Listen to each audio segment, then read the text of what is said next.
May oras na nakatakda para sa lahat ng gawain dito sa mundo. May oras ng pagmamahal at may oras ng pagkagalit. May oras ng digmaan at may oras ng kapayapaan.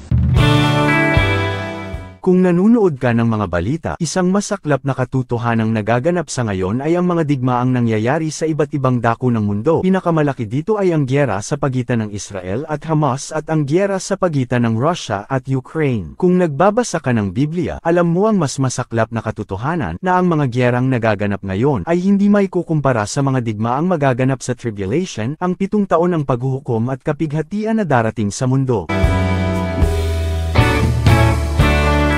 Nakita kong tinanggal ng tupa ang una sa 7 selyo ng nakarolyong kasulatan. Nang tumingin ako, nakita ko ang isang puting kabayo. Ang nakasakay sa kabayo ay may hawak na pana. Binigyan siya ng korona at umalis siya upang lumusob at magtagumpay sa pakikipagdigma. Sa simula ng tribulation, ang nakasakay sa puting kabayo o Antichrist ay aakyat sa kapangyarihan sa pamamagitan ng huwad na diplomasya at kapayapaan. Pero para masakop niya ang buong mundo, gagamitin niya ang kapangyarihang militar sa pakikipagdigma.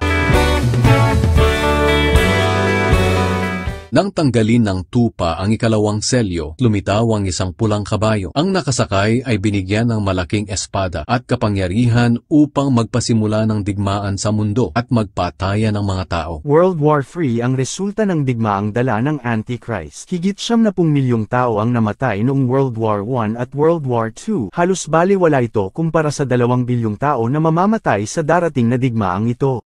Nang tanggalin ng tupa ang ika-4 na selyo, nakita ko ang isang maputlang kabayo. Ang pangalan ng nakasakay ay Kamatayan at kasunod nito ang Hades. Binigyan sila ng kapangyarihang patayin ang ika-4 na bahagi ng populasyon ng mundo. Nakita ko ang isang bituin na nahulog sa lupa at ibinigay sa kanya ang susi sa pintuan ng kailaliman. At nang buksan niya ito, naglabasa ng mga balang, binigyan sila ng kapangyarihang manakit tulad ng alakdan. Ngunit pinagbawalan silang maminsala ng mga damo, kundi ng mga tao lang na walang tatak ng Diyos sa kanilang noo. Sa puntong ito ng tribulation, literal na malaimpyerno na ang mundo. Hindi lang mga digmaan ng mga bansa, tao laban sa tao ang magaganap, pahihintulutan din ng Diyos ang mga malademonyong nilalang na minsala ng mga tao. Sinabi ng tinig, pakawalan mo na ang 4 na anghel na nakagapos doon sa malaking ilog ng Euphrates. Inihanda sila noon pa para sa oras na iyon upang patayin ang ikatlong bahagi ng sangkatauhan.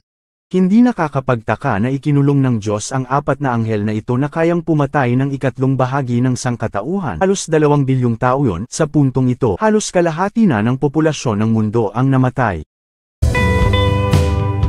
Nagkaroon ng digmaan sa langit. Si Michael at ang mga anghel ay nakipaglaban sa dragon. Ngunit natalo ang dragon, Diablo o Satanas na nanlilin lang sa mga tao.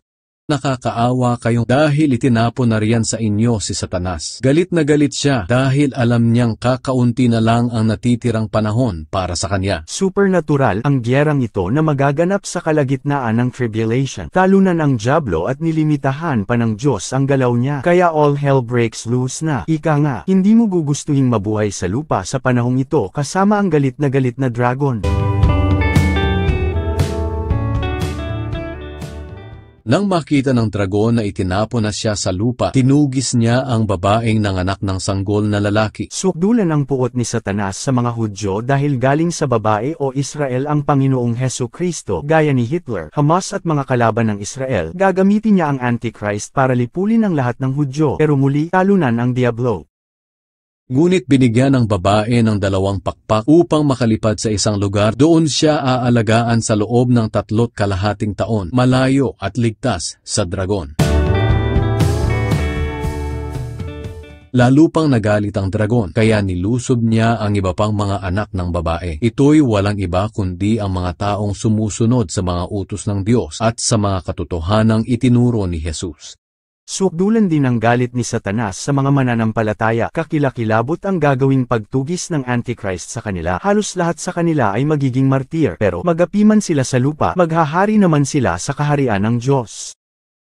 Nakita ko rin ang kaluluwa ng mga taong pinugutan ng ulo dahil sa pangangaral nila tungkol kay Jesus. Binuhay sila at binigyan ng karapatang maghari na kasama ni Kristo sa loob ng 1,000 taon. At nakita kong lumabas mula sa bunganga ng dragon, ng halimaw, at ng huwad na propeta, ang tatlong masasamang espiritu. Pumunta sila sa mga hari sa buong mundo upang tipunin sila para sa pagkikipaglaban sa Diyos. Ang lugar na pinagtipunan sa kanila at sa kanilang mga sundalo ay tinatawag na Armageddon. Sa totoo lang wala naman talagang digmaang mangyayari dito. Napakalaking delusyon ng Antichrist at mga naghahari-harian sa mundo ang tangkaing kalabanin ang nagbabalik na Panginoong Hesus. Sa isang salita lang niya, sa isang iglap malilipol silang lahat.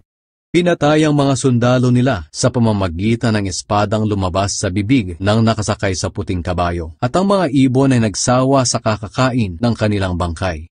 Magkakaroon lang ng tunay na kapayapaan sa mundo sa pagbabalik ni Jesus, ang prinsipe ng kapayapaan. Sa kanyang pagbabalik, itatatag niya ang kanyang kaharian kung saan wala ng digmaan, wala ng diablo, wala ng kasamaan. Kung tatanggapin mo si Jesus bilang Panginoon at tagapagligtas, mararanasan mo ang kanyang kapayapaan sa mundong puno ng kaguluhan. And when the tears of pain and heartache are pouring down my face, I find my peace in Jesus' name.